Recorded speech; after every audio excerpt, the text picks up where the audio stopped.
Good morning. Joining me on an extremely early morning. The sun is not, if it is up, I can't see it. It's so doggone, what is this? Foggy today. I couldn't think of what this was. I was thinking clouds and smoke. It's so foggy today that I can't see very far ahead of me, as you can tell by the view behind me there. But I'll tell you, it's just another one of those mornings where I wake up and it's like, okay, here we go. We got to get started. Got a big day ahead of me today. Going to see my urologist today for that big procedure that I talked about in a previous video. But I don't really feel like getting into that this morning. We'll talk about that later.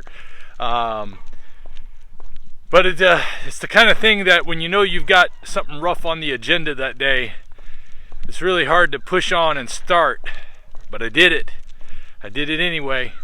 I got up first thing and said I'm going to get these push-ups in. So the first thing I did is grab my electrolytes and start making some water with electrolytes so that I can get my day going the right way. And then as soon as I finished the roughly 500 milliliters of water with electrolytes, I got started right away on the push-ups. And again, my goal with the push-ups is to do 5 sets of at least of 5 sets of 3 until failure. Now that's a hard thing to judge because usually I start to feel like I'm getting close to failure within 1 or 2 shots, 1 or 2 push-ups. But when I know I can feel it coming, I just pull back a little bit and say, all right, that's it. This is where we stop.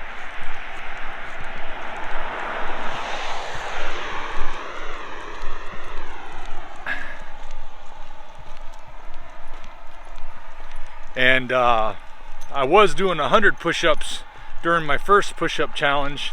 Now I'm averaging 25 per set. So I'm averaging around 125 push-ups per day. And that's been helpful. I'm going to get back to wearing my vest again soon too. But like I said, I took a couple weeks off in September. So I kind of really let things go for that grieving period. And I'm getting back on track. But it was nice to get all of my push-ups done first thing in the morning, not have to worry about those later in the day, not have to worry about those even during my walk, because everything is stacked right on top of the other. As soon as I'm done with my walk, I have an appointment at 8 o'clock to be talking on a conference call, and then I have emails to start working on. Then I got to get ready to go to the appointment. So it's just, you got to get started on your day early enough to get it done, or at least I do. I feel like if I can get that out of the way early, then everything else will be easier for the rest of the day. And I'll also know that I've done that incremental change that I needed to do today to be just a little bit better than what I started as yesterday. You know, it's one of the things I used to do so poorly, was always compare myself to other people rather than just compare myself to myself from the previous day. Can I be a little better than that version of me? And I've done the same thing that I started off yesterday, but I'm still a little further down the road today, positively, than I was yesterday. So now to your questions. I've decided I'm going to work in a question and answer series while doing this push-up challenge, because I don't want to just talk to you all month long about push-ups only. I wanted to be able to answer some of your questions. So today's question comes from DJ Projectus. How much meat do you eat daily? Now initially I answered this question in the comments. I said roughly 2 pounds of beef usually, sometimes more, rarely less. And you know, when I'm answering comments, there's a lot of comments. But I try to answer a lot of them. I try to answer as many as I can if I feel like they're serious or they're not just, you know, goofing around or poking fun or whatever. If they're seriously looking for answers or they're making kind comments, I try to answer all my comments. So don't be afraid to leave a comment. If you're looking to hear from me, I try to answer as many as I can. It's getting harder as the channel's grown.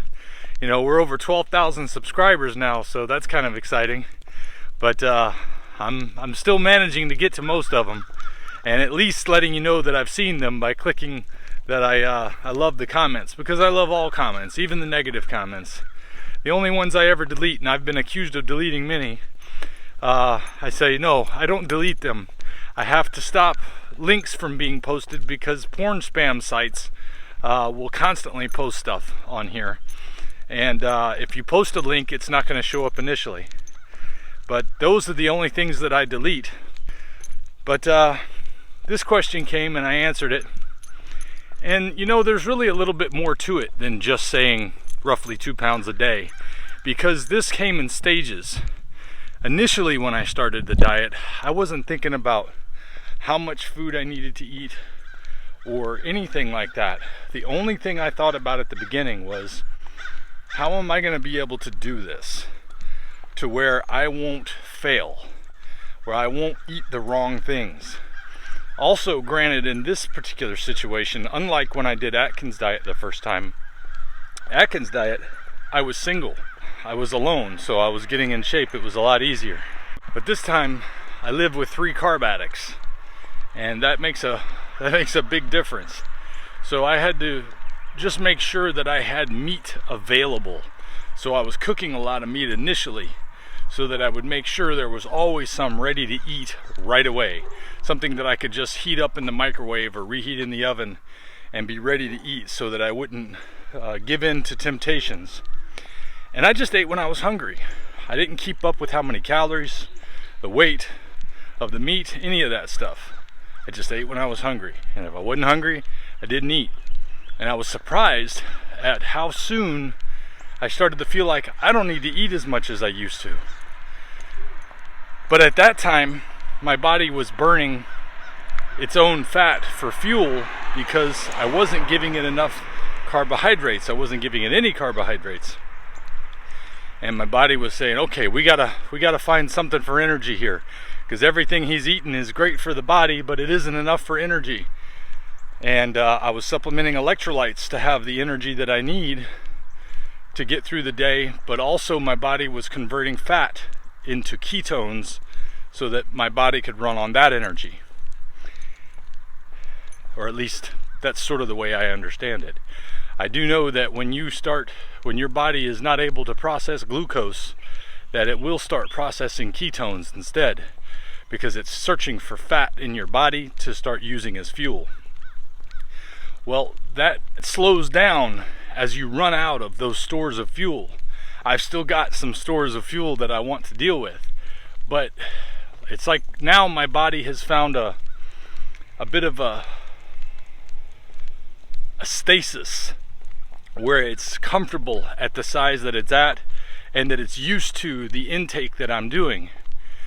So I do a little bit more intermittent fasting now, because I still want to work on that love handle area that I just can't seem to get to go away. And of course, I've still got loose skin in that area, and autophagy helps with loose skin and hidden fat. So when you can get your body into autophagy by fasting, it makes it where you're eating a little bit less food, obviously, especially if you go for more than 24-hour fast, because now you're eating 0 pounds of meat that one day. And now that I've completed a 4-day fast, I'm looking forward to more. So I don't put a lot of worry about how much weight is in the meat that I'm eating. I don't think too much about calories. Now, if you're overeating, you might want to start taking the calories into account. If you feel like you're eating more than you need to, or if you feel like you're eating to where you're stuffed and you're trying to keep 3 meals a day going, you might find that you're full all the time. You're more than full. And maybe you don't need to eat as much, because if you are taking in more calories than you can burn, you are going to put on weight, no matter what you're doing. And your body gets used to the meat. So I would say, eat till you're hungry if you're starting the diet, and stop eating when you're not hungry. Once your body gets used to the changes, you're going to have to make some adjustments. Fasting is the alternative that I've found that works for me. And of course, I've added exercise, which helps to increase my calorie burning ratio, so that if I do eat a little more, I just got to burn a little more off. You know, it's the old part of exercise, the part of exercise that I never really got to because my body could never get to the state where it was healthy and comfortable at the same time. Now my body feels like it's at that state. I'm healthy and I'm comfortable in the body, but I still don't want to get lazy about the work that I've built up for, and I still want to watch that I don't eat more than I should, but I want to make sure I eat enough for energy, so I listen to my body. There are days when I wake up like today. This will probably be a fasting day. I had a lot on my mind, for one, that makes me want to fast, because I feel more in touch with my spirit when I'm telling my flesh no. It really helps me to stay in touch with my spirit and to be a little calmer about difficult things like I have to face today. But also, I feel like my body is ready for a break. I've been eating normal since my last fast, and my body misses it. My body misses that fasting state. So I think I'm going to fast, at least do a 1 meal a day today, if not fasting all day. But I don't always know when I wake up in the morning, or I don't plan them ahead of time usually. Maybe if I do a longer fast, I'll have to plan one out, but I haven't got there yet. But that's where I am with it right now. Eat when you're hungry. Stop eating when you're not hungry. If you're worried about putting on weight and you've gotten to a level that you need to be at, start paying a little bit of attention to calorie intake and calorie output. But that's a lot of effort and a lot of extra work people may not have time for. So just try to monitor. Once you get to that point, don't eat more than you need to. Eat what you need. And don't eat the stuff you're not supposed to eat. You'll be fine. Well, that's all I got to say about how much meat I eat in a day. I hope it helps out, and we'll be answering more questions over the period of the next month. I'll talk to you next time. Screw it! Get up and do it. If we pay extra, could we maybe get some grease or fat? Be sure to check out my merch shop before you leave today. I've been putting together these designs for the carnivore community to be able to screw it, get up and do it. Check out some of the other designs I've got going on right now. Did someone say steak? I've got legalized freedom gear, and I've got new designs on the way.